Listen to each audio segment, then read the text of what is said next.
Benvinguts a Tenis Català Televisió, un nou projecte televisiu de la Federació Catalana de Tenis. Tenis Català Televisió serà un espai informatiu dedicat a l'activitat tenística de casa nostra, on repassarem les notícies més rellevants tant a nivell de competició com d'activitats promocionals i socials. També parlarem de les competicions més destacades organitzades per la Federació Catalana de Tenis en les diferents disciplines, com són el tenis platja i el tenis en cadira de rodes. En els 4 primers programes de Tenis Català Televisió farem un repàs de diferents activitats dutes a terme el 2022 per part de la Federació Catalana de Tenis. En aquesta primera entrega parlarem del Campionat de Catalunya Absolut celebrat al Club Esportiu Laietà de l'ITF Wheelchair Catalonia Open, organitzat conjuntament per la Fundació del Tenis Català i la Fundació Emilio Sánchez Vicario del Sun Series Barcelona, el torneig ITF de tenis platja de major categoria del món, organitzat conjuntament per la Federació Catalana de Tenis i el Beach Tennis Barcelona, i per últim reviurem la gran diada del tenis català, que va tenir lloc al Reial Club de Polo de Barcelona. Comencem!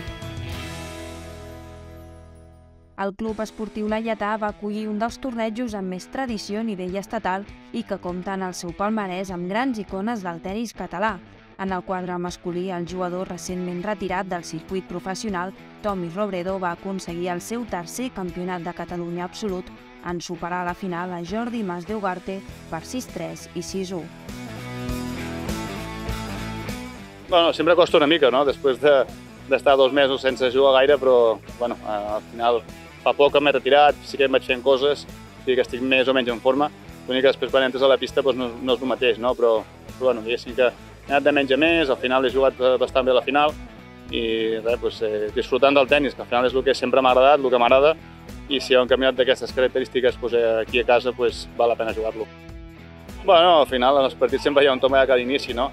Ell ha començat molt bé, ha sigut molt llarg els primers 3-4 jocs i després a la que he agafat la iniciativa en el primer set ja, diguéssim que ell ha vingut una miqueta baix i jo potser m'ha quedat al terreny, no? Però bueno, al final l'important era que hi hagués un bon partit, l'hem pogut disfrutar i res, ara a fer un bon dinar i cap a casa. En el quadre femení, Esther López, jugadora del Cercle Sabadellès, va alçar per primer cop aquest trofeu després d'imposar-se a Aran Teixidor per 6-2 i 7-5. La veritat que l'any passat em vaig quedar a les portes a la final i aquest any he pogut guanyar i em feia molta il·lusió guanyar el Campionat de Catalunya, ja que feia 3 anys que vaig arribar a la final i no l'he pogut guanyar. I res, venia amb moltes ganes de jugar a la final, d'anar per ella i al final he tingut sort i he pogut guanyar. Jo crec que en el segon set l'Aran ha començat a tirar molt més, s'ha posat molt més agressiva. Jo he deixat de tirar una mica, també no he tirat, estava tirant una miqueta menys de físic, ja s'ha posat més dura, no estava més sòlida, però bueno, al final m'he pogut remuntar i m'he recuperat i he pogut tirar i al final ha caigut de la meva part.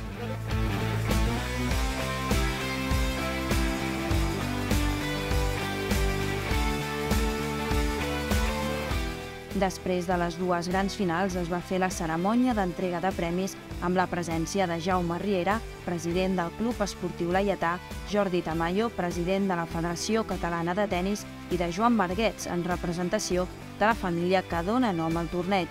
Durant els 7 dies de competició es va veure un gran nivell de tenis gràcies a la participació de joves jugadors i jugadores del tenis català que competeixen al circuit mundial ITF i d'altres com Tommy Robredo o Albert Montañés, que ja estan retirats del circuit professional.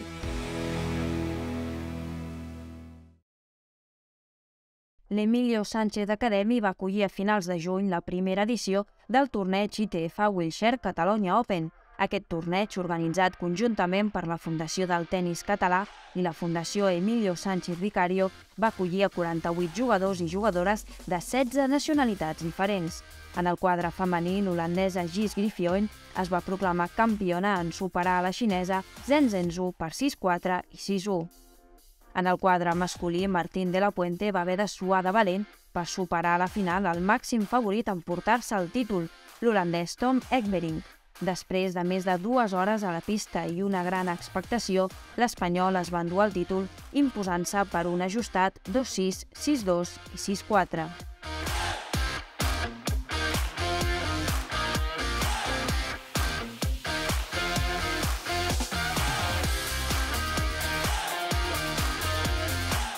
La verdad, una semana muy intensa aquí en la Emilio Sánchez Academy, muy feliz por este triunfo, muy contento por cómo he jugado, la verdad, un partido muy duro contra Tom.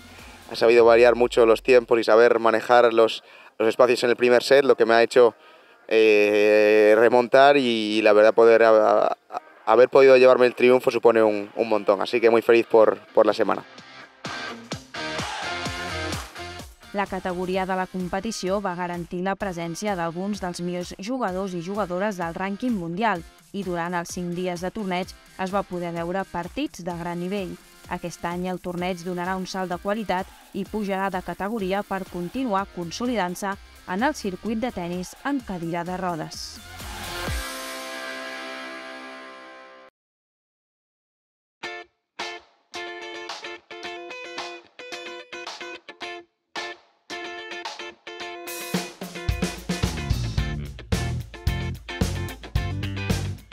Barcelona va ser la seu a finals de maig d'una de les grans cites del circuit mundial de tennis platja, el Sun Series Barcelona. El Club Beach Tennis Barcelona i la Federació Catalana de Tennis van unir esforços per acollir al Centre Municipal de Tennis Vall d'Hebron un Sun Series considerats els grans slams del tennis platja. Així doncs, la 14a edició del Torneig Internacional Ciutat de Barcelona de Tenis Platja va fer un salt important, convertint-se en un dels tornejos més importants del món i, per tant, garantint la presència dels millors jugadors i jugadores del rànquing mundial. El torneig va acollir a més de 200 tenistes de 15 nacionalitats diferents, entre ells el top 10 tant del rànquing mundial masculí com femení, alhora que va permetre també que esportistes del tenis platja català en poguessin prendre part. El Centre Municipal de Tenis Vall d'Hebron es va dotar d'una gran infraestructura per acollir les diverses proves previstes a la competició en categoria de dobles femenins, dobles masculins, mixta i sub-18, així com per donar cabuda a tot el públic i a la ciutadania interessada en conèixer i gaudir d'aquesta gran festa. El dissabte 28 de maig es van celebrar les grans finals de la competició. A la prova masculina, Michel Capelletti i Ramos Vieira, els segons caps de sèrie del campionat, van derrotar a la final els brasilers Alan Oliveira i Tal Santos per 7-5 i 6-2. En el quadre femení, les número 1, Giulia Gasparri i Nini Valentini, van complir amb els pronòstics i es van imposar a la final a Flaminia Daina i Rafaela Miller, les segones favorites, per 6-2 i 6-1. Un cop més, el torneig va reafirmar la projecció de Barcelona i Catalunya com a seus de grans esdeveniments internacionals i, especialment, d'esports de sorra.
Després de 2 anys i mig sense poder celebrar la Diada del Tenis Català per la pandèmia, aquest any el Reial Club de Polo de Barcelona va acollir el 3 de juny la 40a edició.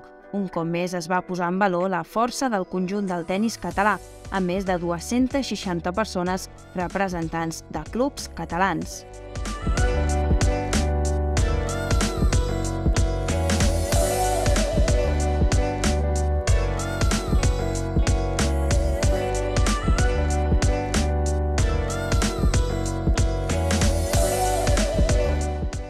En aquesta gala es va retre reconeixement als campions de Catalunya per equips dels anys 2020 i 2021 i el president de la Federació Catalana de Tenis, Jordi Tamayo, també va fer entrega de la placa acreditativa a tots els clubs que enguany han estat reconeguts com a Club d'Excel·lència del Tenis Català, un distintiu que s'atorga als clubs que compten amb tota l'escola juvenil amb llicència federativa i tot l'equip tècnic amb la formació adient inscrits al registre de professionals de l'esport de Catalunya.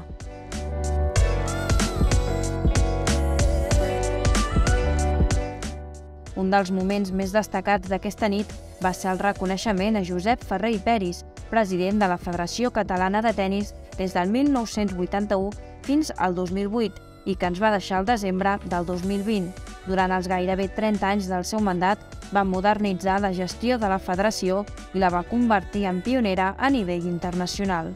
També va ser emotiu l'homenatge a Tommy Robredo, que aquest any va deixar el circuit professional després d'una llarga i exitosa trajectòria.